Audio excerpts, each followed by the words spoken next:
Hey guys, Eric here, and today we're going to take a look at under cabinet light treatment for a frameless wall cabinet. So what we have here, it's obviously a wall cabinet. I believe this one is 38 inches tall, and underneath we have an LED track here with my transformer at the very end and some masking tape that I just stuck there to hold the wire up.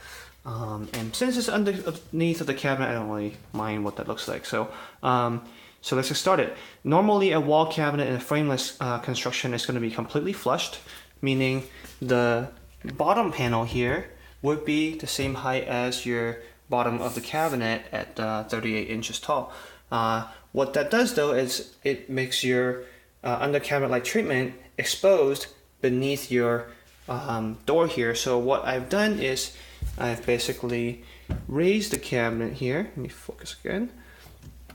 I've raised the bottom of the floor by 1.5 inches, creating a recess of 1.5 inches, so you have room for most of your lights. LEDs are pretty flush these days, so here there may be like a 1/4 or 3/4 inch max height.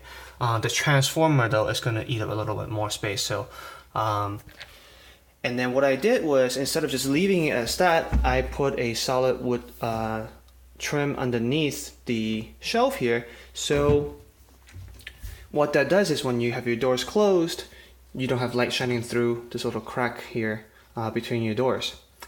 A couple other things to point out. Because I'm calling out a raised floor, normally it would mean your cabinet side would be raised as well, but I don't want that on the side that's finished. So this is the exposed side that's, next to the hood.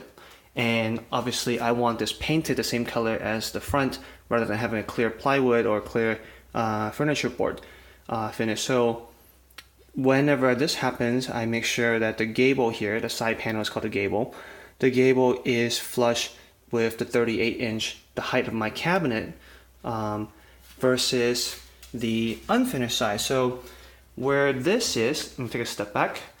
The left side of the cabinet is meeting up with a refrigerator. Now, that side, because it is unfinished, I don't need to call out the extended down gable.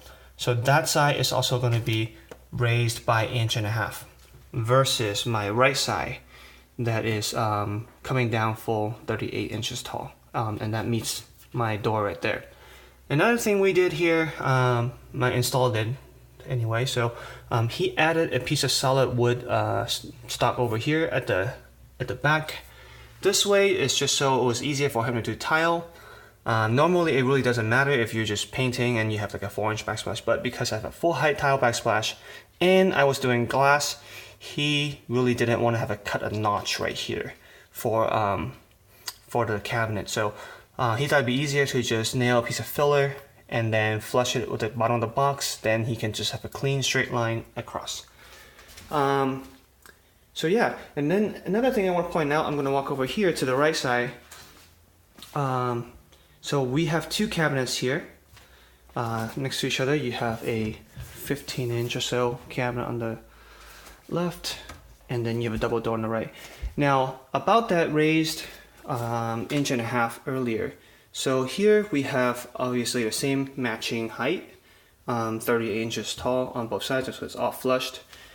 Underneath, because both of these cabinets have an unfinished side facing each other, there is no gable coming down because they're both recessed by 1.5 inches.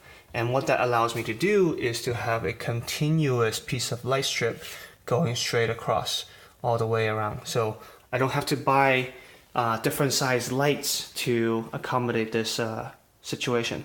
So there it is. Thanks for watching.